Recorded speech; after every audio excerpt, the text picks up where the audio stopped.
So yesterday we talked about obviously the definition of the hyperbola. We talked about the overall shape of a hyperbola. So on the bottom of this slide, you've got your horizontal and your vertical.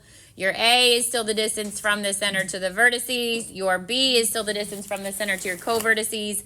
And C is still the distance from the center to the foci.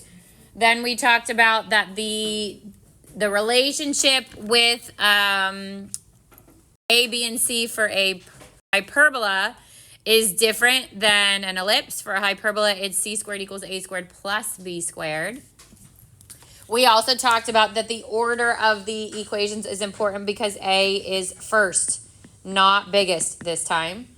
And then we changed the wording on a major axis becomes what's called a transverse axis, and a minor axis becomes a conjugate axis. And then worked through 1 and 2. The equations for asymptotes y equals k plus and minus b over a times x minus h if it's horizontal, and then it changes to a over b if it's vertical. And asymptote. We did example 2, and we left out, right? We did example 3. So first of all, it's got to be equal to what? It's got to be equal to 1. So I kind of took the complete the square part out of this, but you will be completing the square. We'll practice again tomorrow, but you are going, I think I have it twice on your test. So 2 points, 2 times between all those conics, there will be a complete the square component, and then you'll go from there. So then if it was in this step, the next thing I would have to do is divide by 16 because it has to equal 1. Everything has to equal 1 except a circle. So then this would be x plus 4 squared over 4 minus y minus 2 squared over 16 equals 1. So now tell me what you know about that hyperbola. It's horizontal because the x comes first. A is 2 because a squared is 4 and a comes first. B squared is 16. B is 4. What's your center? Negative 4, 2. So I'm going right and left your A. So I'm going to start with negative 4, 2. I'm going to plot that point. And then I'm going right and left 2. And that makes my vertices negative 6, 2 and negative 2, 2. I'm going up and down 4. Oops, I went 5. 4, which makes my co-vertices negative 4, 6 and negative 4, negative 2. And then I would do the little box, find your corners, and draw your asymptotes through them. And then make your horizontal branches as wide without touching those asymptotes. So asymptotes, I'm going to jump to those. Because it's horizontal, it's b over a. So this would be y equals k plus and minus b over a times x minus h. My k is 2, b is 4, a is 2, x minus h is a negative 4, so that becomes x plus 4. And then the last thing we're going to do is just simplify it. So y equals, and you can leave it, 2 plus and minus 2 times x plus 4. So you can leave it just like that. You can leave it as plus and minus. As long as you simplify your ratio, that's fine. And if there was a square root in there, I would make sure that I would rationalize it. But that can be left as your asymptotes. And then we're going to find the foci. And because this is a hyperbola, I know c squared equals a squared plus b squared. So c squared equals 4 plus 16. C squared is 20. C equals the square root of 20, which simplifies to 2 root 5. So I'm going horizontal, which means I'm changing the x values. I'm going to take my h and add and subtract 2 root 5, comma 2. On the graph, and I think I put you don't have to graph the foci for the ellipse or the hyperbola. But on the graph, I would go right and left root 20, and root 20 I'd approximate to be in between 4 and 5. So like somewhere here, 2, 4, and somewhere here would be the approximation of your foci. But again, on the test, all those parts have a line. We will add eccentricity to it. It will say center, vertices, co-vertices, foci, asymptotes, eccentricity, and then your graph. So there's one big chunk one like that for ellipse and one big chunk one like that for hyperbola. Those are the ones that have the most amount of point value on the test. Any questions before we move on? So it's in the notes that we didn't like after this, but E, which is your eccentricity, is C over A. So it'd be 2 square root 5 over 2, which becomes just square root 5. And the bigger that value, the wider it goes, the smaller, the closer to 1, the more narrow it goes. That's what eccentricity does. And we left off here. So we've done some where you get information and you get the equation, and some where you've gotten the equation and you have to get out the information. This one is giving you information about a hyperbola, and you've got to get the equation for it. So it says, find the standard form of the equation of the hyperbola having vertices 3, -5, and 3, 1, and then having asymptotes y equals 2x minus 8 and y equals -2x plus 4. So we're going to start with that first piece of information, and that is the vertices are at 3, 1, 2, 3, 1, 2, 3, 4, 5, 3, -5, and 3, 1. So what does that piece alone tell you? What do you already know about the hyperbola? It's vertical, and if it's vertical, what letter comes first? Y. So this is a y squared minus an x squared. What else does that piece of information tell you? Or what can you find using that piece of information? The center. Good. Center's halfway between these two. So you can either use your coordinate points, add the 2 x's, divide by 2, add the 2 y's, divide by 2, because that's how we would find a midpoint. 3, -2. Or if you graph it accurately on like a coordinate grid or whatever it is, you can count halfway between those 2 points would be your center. So now I know center is 3, -2, and that tells me all the numerators.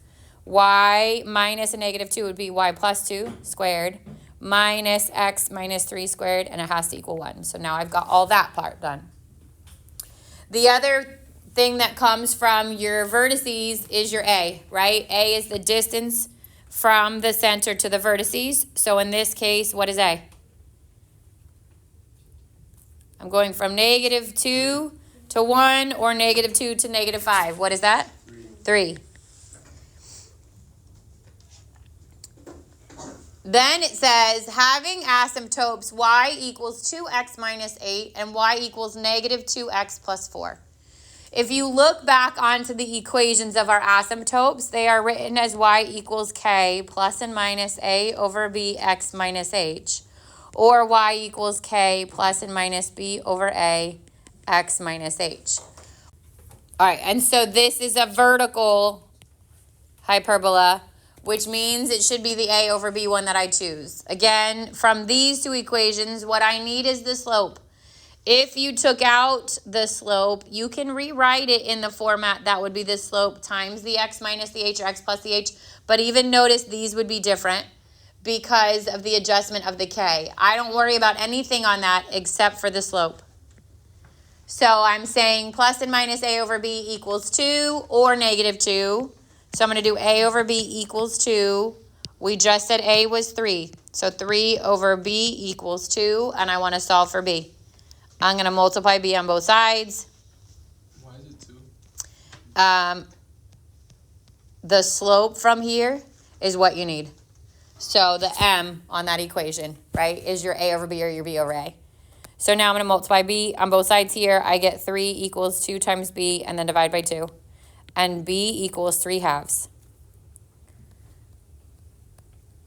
So the a goes under the first fraction bar, which is the y plus 2 squared. This would go over 3 squared.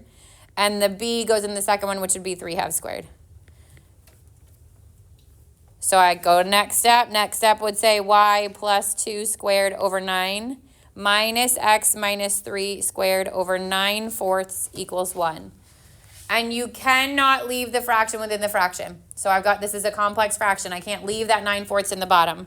I can flip it, which means I'd multiply by 4/9, or the shortcut is grab the bottom of the denominator's fraction and bring it to the top. So y plus 2 squared over 9 is the first one, minus 4x minus 3 squared over 9 equals 1.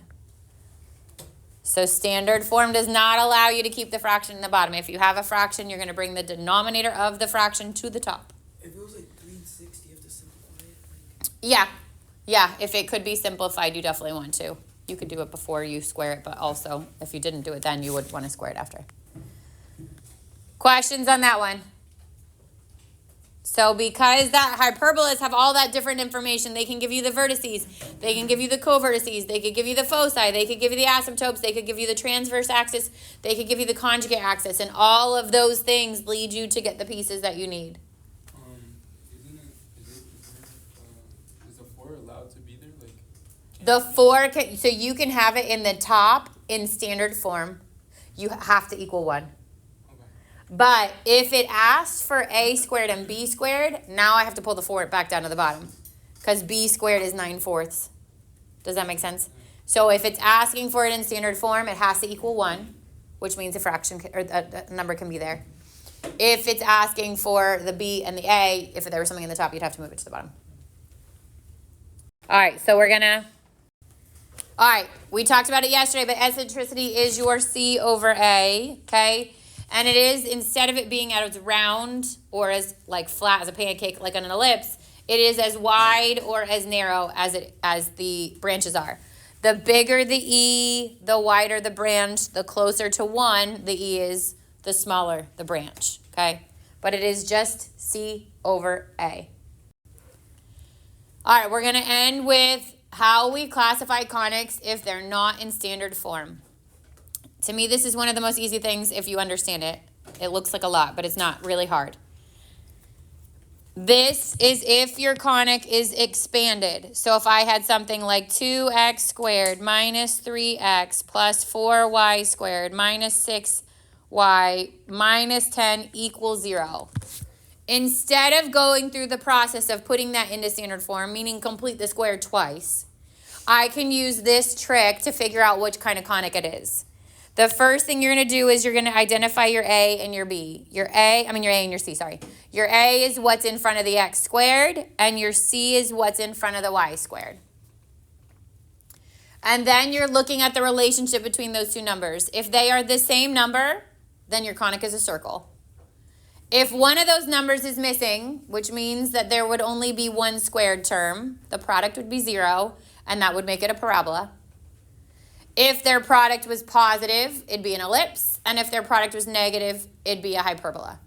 So if I just look at the one I made up, my A squared is 2, my C squared is 4. They are not the same. They both have a value. Their product is positive, which means this would be an ellipse. So how is this helpful? One, you are literally just going to get questions that say classify the conic. You don't put it through to complete the square, it'd be a complete waste of time. Classify the conic. Second thing is if it said put this into standard form and then answer questions based on the type of conic it is, from the beginning you can look and say, oh, I know this is a circle, I know this is an ellipse, I know it is a hyperbola, that kind of thing. All right, so example 5. Classify the graph of each equation. Look at A. What is your A? 4. What is your C? Nope. 0. There is none, right? Which makes this a parabola. Go to B. What is your A? 4. What is your C? -1. What does that make this? They're not the same. Their product is negative, right? Which makes it hyperbola. Go to C. What's your A? 2. What's your C? 4. Are they the same? No, their product is positive, which makes this an ellipse. And last but not least, D. A is 2. C is 2. What's true about those? They're the same, so it's a circle.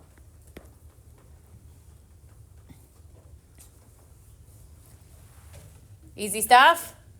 Questions? Okay, we're totally skipping rotation. And be so glad that we are, because that is not a fun process. So that is all the things that are on your test. Your test goes all the way from 9.1 to 9.3. Test is Monday. So tonight's homework is to finish the 9.3. You've got lots of time to be productive human beings and get it finished before you leave today. Okay? And then tomorrow and Friday we'll review for your test. Test is Monday.